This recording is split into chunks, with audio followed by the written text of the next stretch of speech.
Trolley, Season 2, Episode 5. I'm Pierre. And I am Vivian. Hello, Vivian. Hi. Today's feature beverage is the OodnPal Cocktail.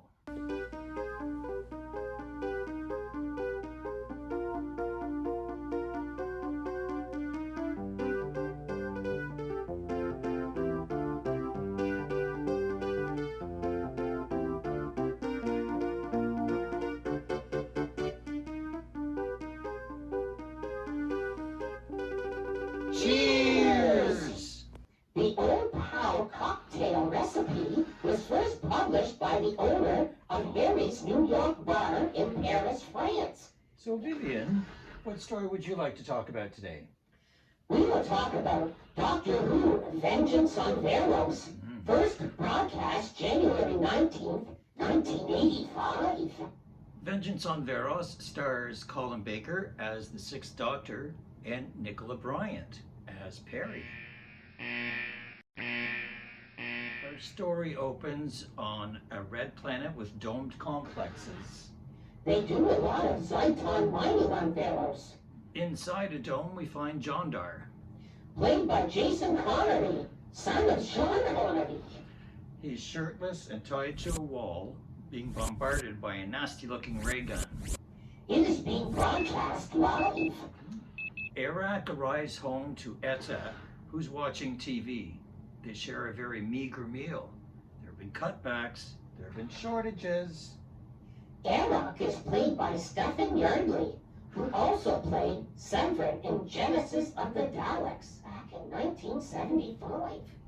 And Etta is played by Sheila Reid, who also played Clara's grandmother in The Time of the Doctor, 2013, and Dark Water in 2014. Eric and Etta don't seem to be getting on very well. They are bickering. The Sixth Doctor and Pierre are in the TARDIS. They are bickering too. There seems to be a problem. The column is not working. We meet Syl. Played by Nabil Shaban, who reprised the role in Line Warp 1986. He looks a bit like a turd. He sure does. And he's negotiating a new contract for Zytonor with the governor. Played by Martin Jarvis, who also played Helio in The Red Planet, 1965, and Dr. Butler in Invasion of the Dinosaurs, 1974. Syl has two men to move him around and water him. They look like space gladiators. The governor explains that they have started selling the punishment dog videos as a sideline entertainment business. Syl is getting pretty excited about the torture on the screen. A bit too excited, that dumpy-looking sicko. The governor goes on TV asking for people's patience while he tries to negotiate a better contract for Zytonor. The people vote. Their voting box is beside each person's screen. Etta votes yes, and Eric votes no. As the votes are tallied, the governor gets strapped into his chair and undergoes a human cell disintegration bombardment. The severity of the bombardment is measured by the variance between yes and no. He survived the vote. It looks like Syl and the chief officer, played by Forbes Collins, are in cahoots together. Snuff films? The TARDIS is stalled in space. Pierre finds the TARDIS manual and brings it to the Doctor, thinking it might help. The Doctor has given up hope. Something incredible is about to happen. Two more, please! Quick, before the poop hits the fan! The TARDIS needs Zytonor. Now that's a coincidence. There's just enough residual energy to get them to Varos. Jondor's wife, Areta, played by Geraldine Alexander, tries to get help from Rondell, played by Keith Skinner. He used to be a friend, but now he works for the man. He's really there to inform her of her upcoming execution. Ass. There's a scene introducing Quilliam, played by Nicholas Chadbrin. Jondar's execution is still being transmitted. The TARDIS arrives nearby. The doctor and Perry step out smiling and waving. Senior guard Maldak Played by Owen Teal, sees them and reports that his anti-hallucination helmet isn't working. I could use one of those. Doctor knocks out the guard. Grabs the laser obliterator and points the light beam at John Doer's bonds, freeing him. They run through the tunnels, followed by guards in a little fight. A hand beckons them into a hiding hole.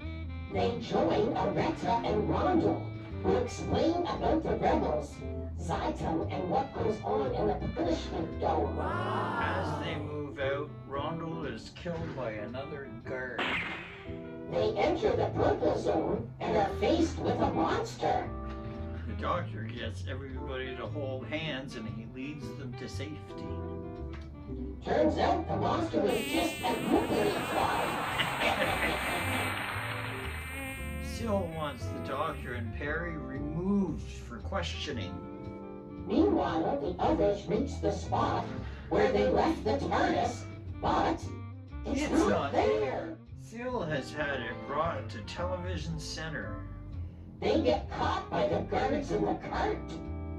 All but the doctor. He's up off and away down another tunnel.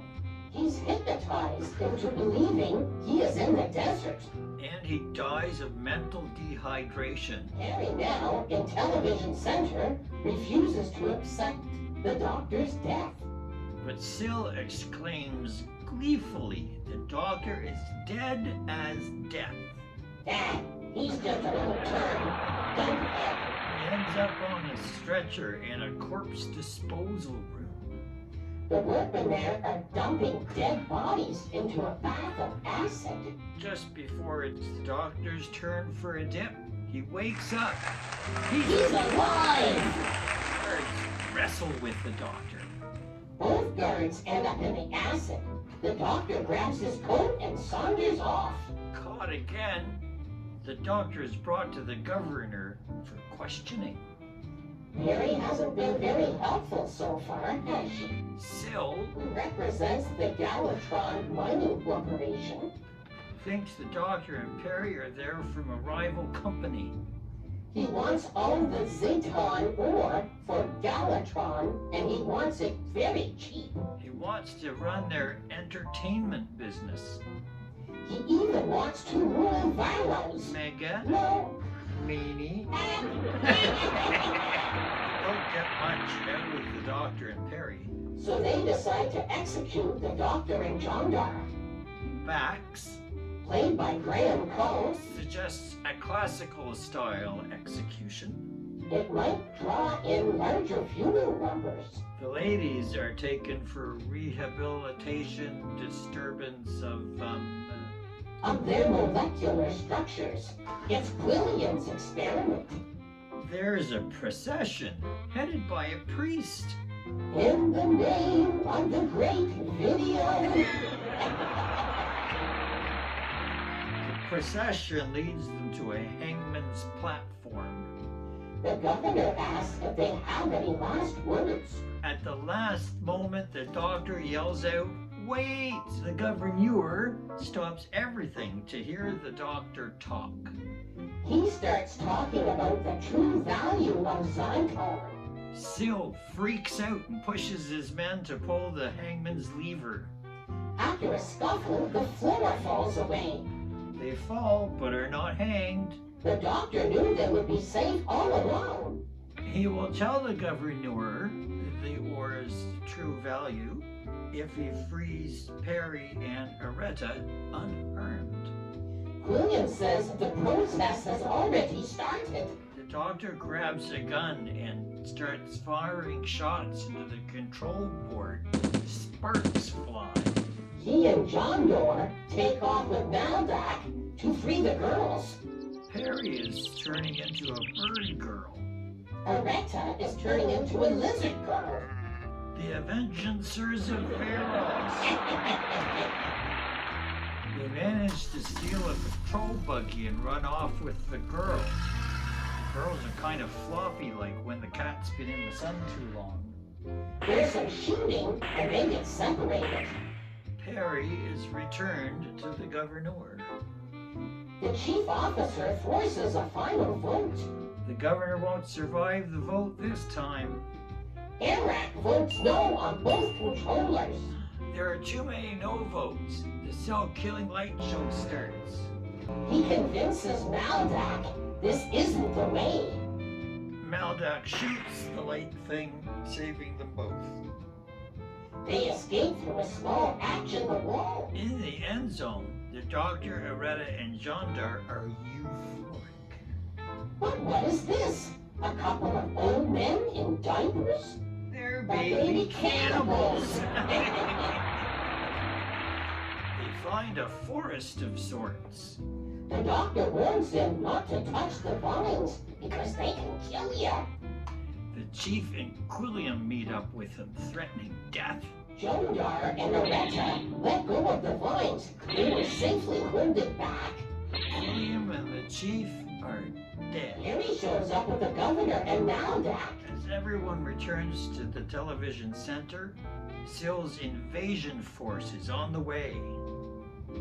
But Galatron Mining Corporation cancels the invasion. Syl is to offer any price for Zilton ore. The governor sure is happy about this. But Syl is not.